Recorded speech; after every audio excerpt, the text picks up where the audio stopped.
अगदी कुशल देना बनवलेला हा दुसरा बाण कुणाचा भेद घेईल तो म्हणजे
जय जयकार करणारी व्यक्ती कोण आहे? याचक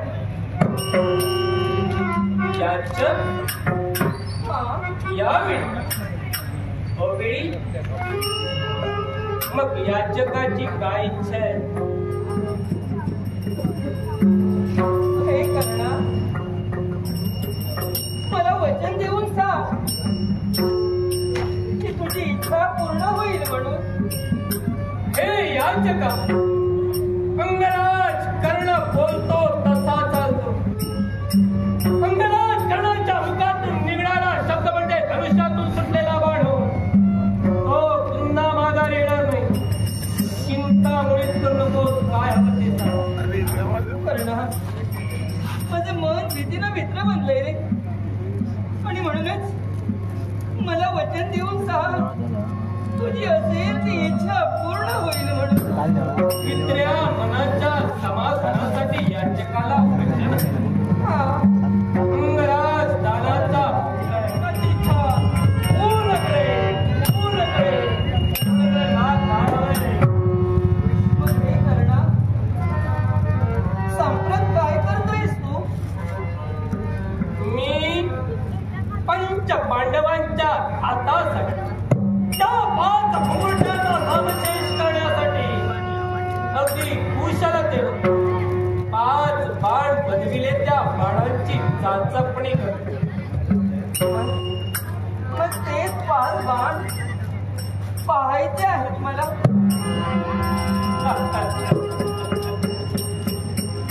याचका वचन घेतले. मागून मागून काय मागितले? अंगराज कर्णाच्या बाणांची चाचपणी करतोय. ते बाण पाहिजे.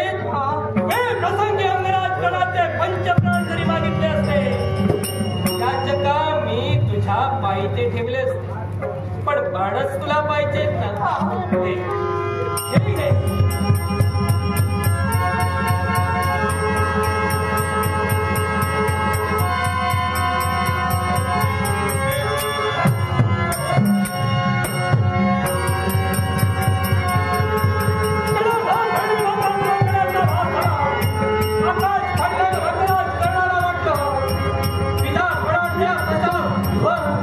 तसा हरिओमच्या कर्णावर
आतापर्यंत कित्येक वेळा राधा मातेनं मला प्राण माया ममतेनं आमदारीलं गोंदारीलं माझे गोड चुंबन केले, पण ते माधुर्य प्राण या शब्दात आज हे या अगोदर केव्हाही आलं.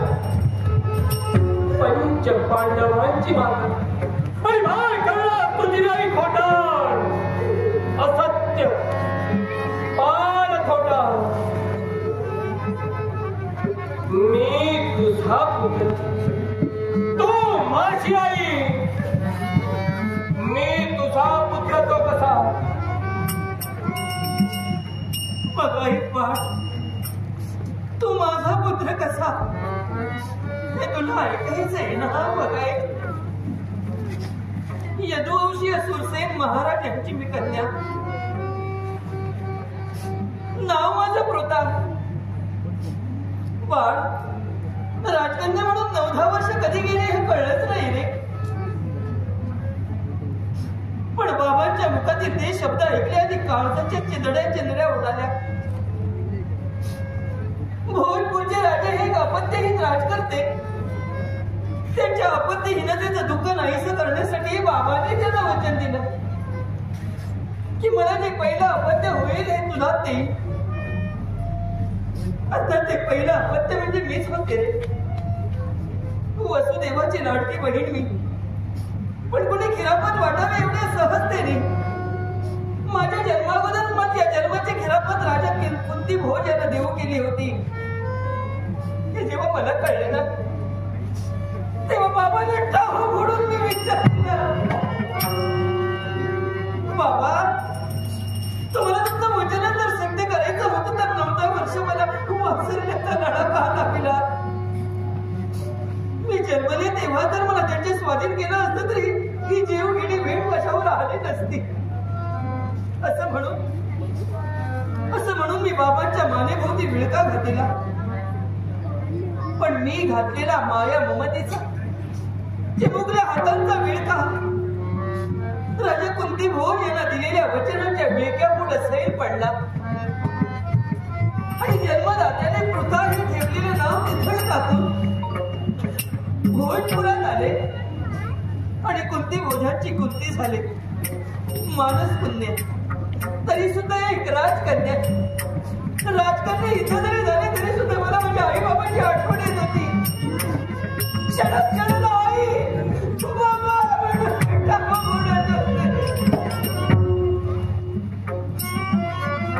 पण इथं माझ्या हाक ऐकायला मी टाहो म्हणत होते ते ऐकायला इथं माझी आजी इथं माझे बाप होते. इथं कोणी गेलं होतं.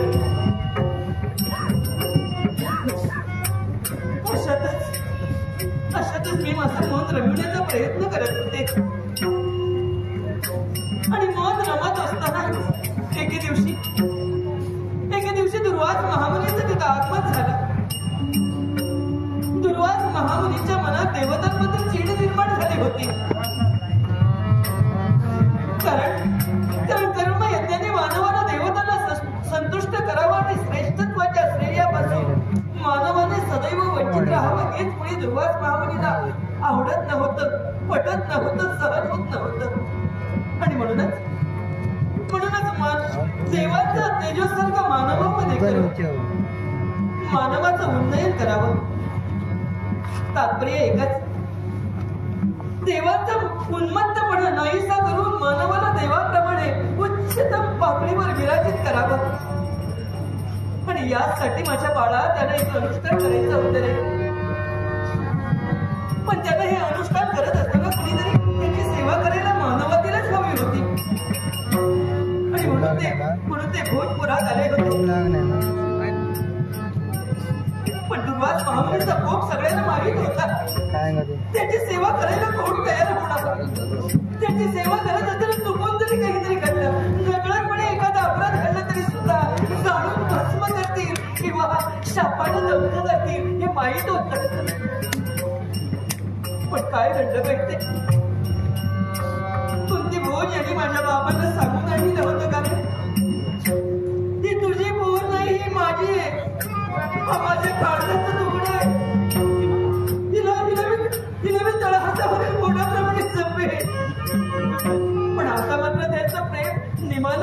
एवढे दुर्वास महामुनी कोपी असताना सुद्धा राजा कुंतीभोज यांनी माझ्या हाताला धरलं आणि दुर्वास महांतांसमोर मला मला मला लोटलंच म्हटलं तरी हरकत नाही आणि सांगितलं, बाळ कुंती, तू यांची सेवा कर. नाईलाज होता, दुसरा पर्याय नव्हता. मला जन्माला घडणारे माझे आई बाप इथे नव्हते. मग मी त्यांची सेवा करू लागले. त्यांची सेवा करत असताना क्षणाक्षणाला दुर्वासपणे चिडून अंगावर यायचे, क्रोधाने क्रोधायमान व्हायचे. पण तरी सुद्धा मी त्यांची सेवा करतच होते. अशातच ती दुर्लभ संधी मी सुलभरित्या पार पाडली आणि दुर्वास महामुनींचं ते अनुष्ठान पूर्ण झालं. अति उत्साहात ते हसत हसत म्हणाले, मया तिथं बसा म्हणून कधकदा हसू लागले. आणि मला त्या अनुष्ठानातून मिळालेलं ते वरदान, तो मंत्र त्यांनी मला दिला आणि सांगितलं, बाळ कुंती, तारुण्य झाल्यावर योग्य वेळी याचा उपयोग कर. महान वीरांचं तुला मातृत्व लाभेल असं म्हणून ते ताड दिशे निघूनही गेले.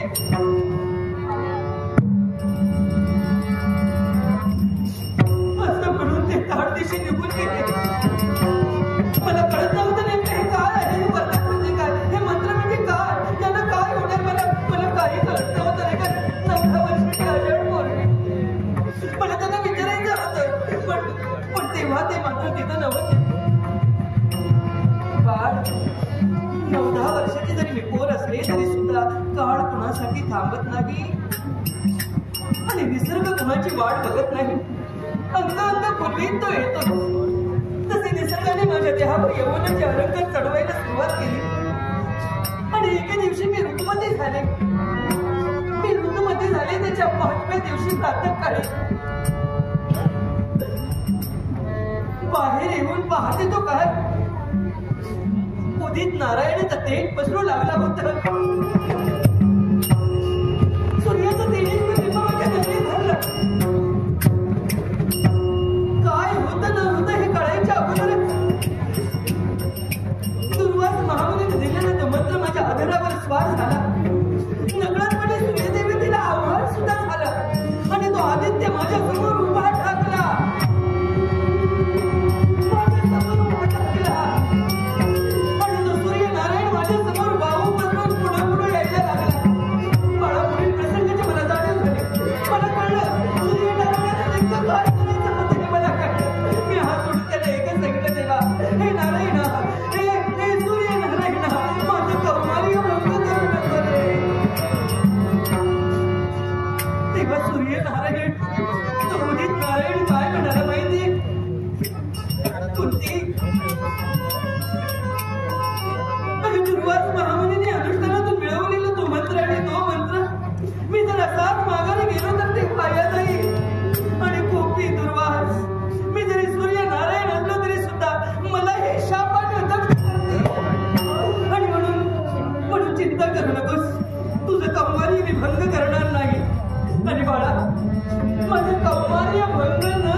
बाबांनी सुद्धा मला आज्ञा दिली. म्हणाले करत असेल मोर भक्ती. आणि मी काय केलं पाहिजे? दुर्वास महामुनी ज्या कुठे अनुष्ठान केलं होतं त्याच कुठे मी स्वतःला बंद करून घेतलं. आणि पुन्हा एकदा सांगेन बाळ, काळ कुणासाठी थांबत नाही आणि कोणाची वाट बघत नाही. निसर्गाने आपलं काम केलं होतं. 9 महिन्याचा कालावधी पूर्ण होऊन उत्तर रात्रीच्या प्रथम प्रहरी एका कोंबडीत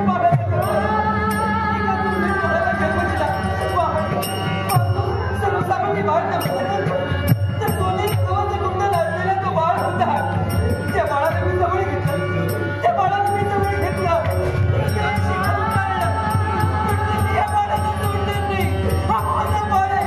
जगाला काही म्हणते जगाला कुठे जागे शिंदून तरी लागतील पण हा माझा बाळ आहे. हा माझा बाळ आहे.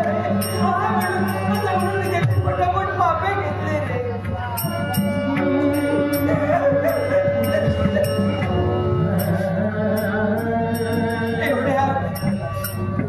एवढ्या ताशी धावरी आली आणि सामाजिक आवाज अभिशापाची मला जाणीव करून दिली. बाबांच्या उज्ज्वल कीर्तीची धमक कीर्तीची मला जाणीव करून दिली. आणि अगोदर ठरल्याप्रमाणे ती चंदनाची पेटी घेऊन आली आणि त्यात पहाडाला वस्त्राला गुंडाळून त्यात बंद केलं. आणि आम्ही अश्व नदीच्या दिशेने चालू लागलो. रात्रीची वेळ होती. संपूर्ण अंधार होता. काही क्षणानंतर विजा सुद्धा असं निर्माण व्हायला लागलं. मनात नसताना सुद्धा पाडा मनात नसताना सुद्धा अश्व नदीच्या दिशेने आम्ही जात होतो.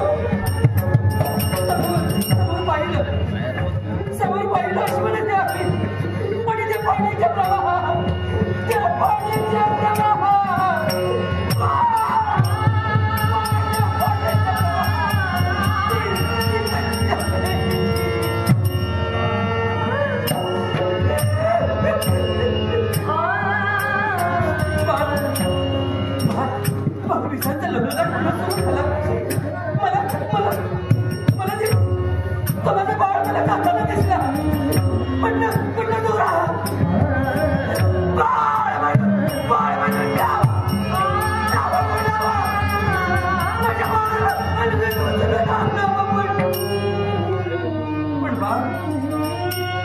बाळ म्हणून मी हात सुद्धा देऊ शकले नाही. मी जर बाळ म्हणून टाव बोलला असता तर कुणाला तरी कळलं असतं. कोणाला तरी कळलं असतं म्हणून पुरी पोटात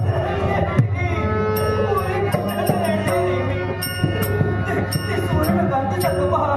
सोन्याची कवच कुणाला असलेला पहा. तो बाळ म्हणजे तो होता. तू राजली नाही. तू राजली नसून तू कमजोर आहे.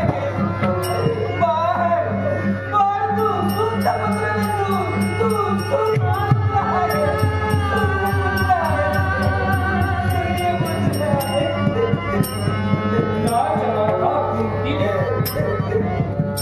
स्वतःची दर्दभरीत कहाणी रंगराज करण्यास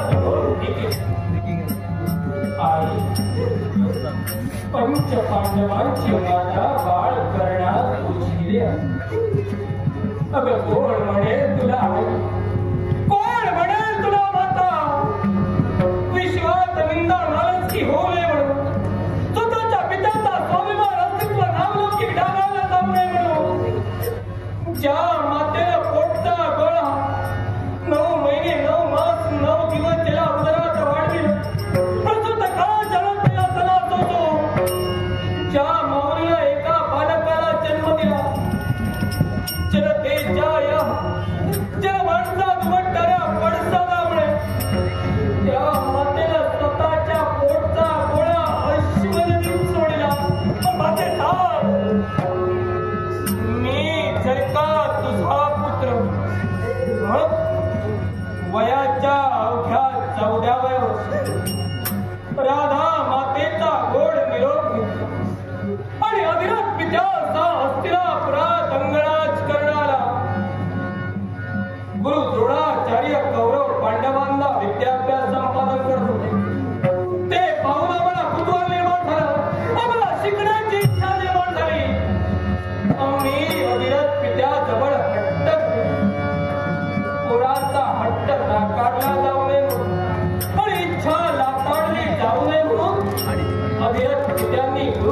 द्रोणाचार्यांजवळ आपली इच्छा प्रदर्शित केली.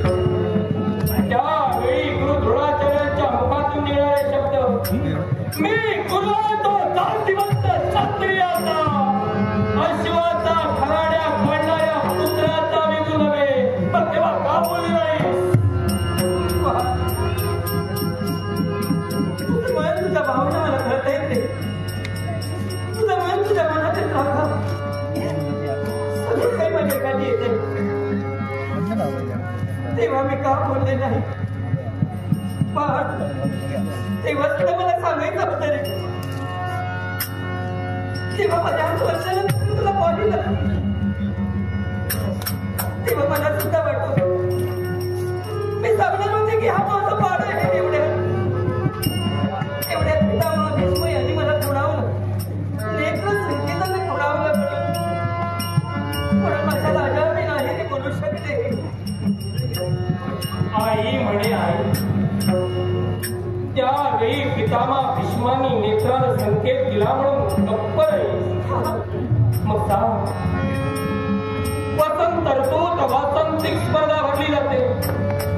या वासंतिक स्पर्धेत कौरव पांडव स्वतःचे पराक्रम सिद्ध करत होते. अंगराजकरणाला सुद्धा वाटत होतं की स्पर्धेत सहभागी व्हावं, स्वतःचे पराक्रम सिद्ध करावे, विश्वास लौकिक कमवावं. अंगराजकर्ण पुढे सरसावला. त्यावेळी भर सभेतून एकच आवाज उमटू लागला, ही स्पर्धा आहे ती कुलवंताची आहे, अकुल्याची नाही. राजमाता कुंती देवी ज्यावेळी तुम्ही सुद्धा तिथं उपस्थित होता, मग का त्यावेळी का मुख घेऊन बसला?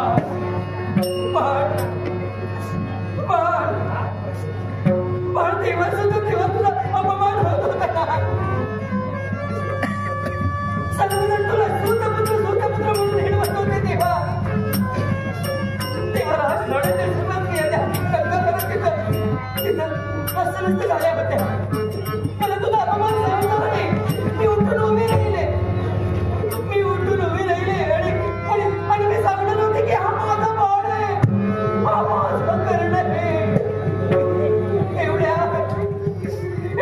पुन्हा हा सूतपुत्र आहे, हा सूतपुत्र आहे म्हणून सहोदशीने अवघड यायला लागले. मला सहन झालं नाही बा. पण मला सहन झालं नाही. मला भोवळ आली आणि तिथं मी मूर्छित होऊन धरणी मातेवर कोसळले.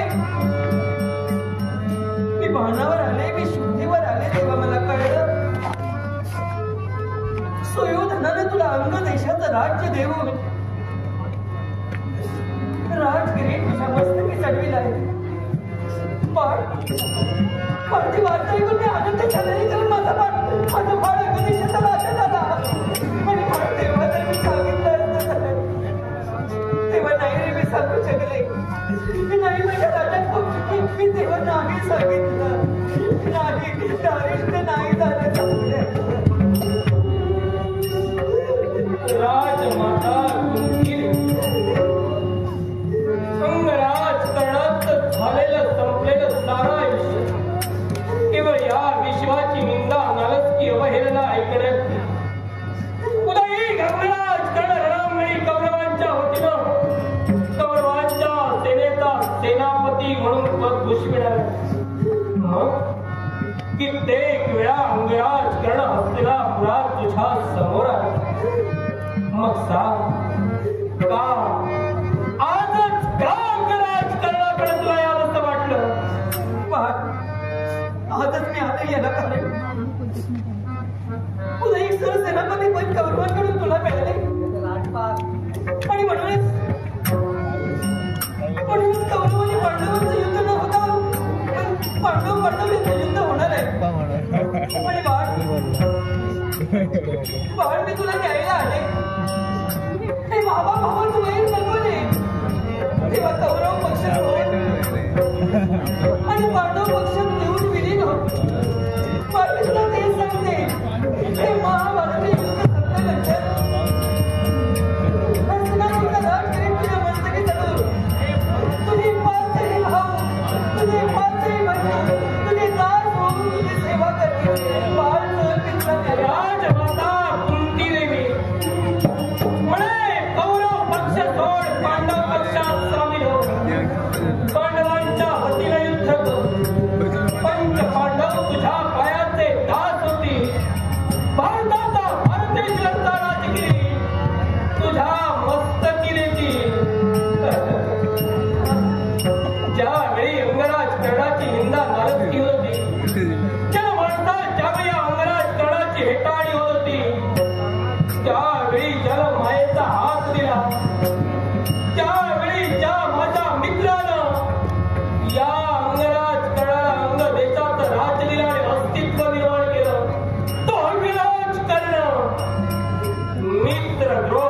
सेवाही करणार नाही. तू जाऊ शकतेस.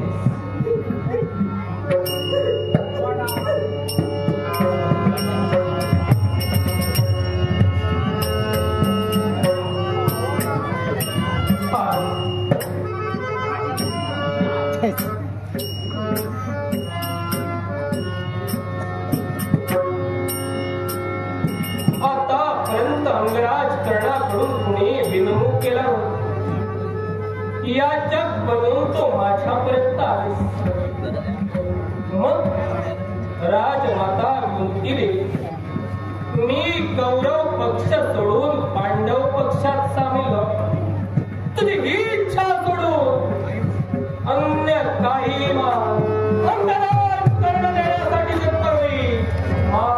अन्य कोणती तरी पूर्ण होणार. माझी जर इच्छा पूर्ण होत असेल तर पण तुला एकच सांगते, उद्या इथे युद्ध होणार आहे. उद्या इथे युद्ध होणार आहे. त्या युद्धात माझे 5 महिने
अंगाई घे. हो बाळा, निश्चितच हा तुझा स्पर्श मला सुखावा वाटतोय. तुझ्यासाठी अंगाई अंगाई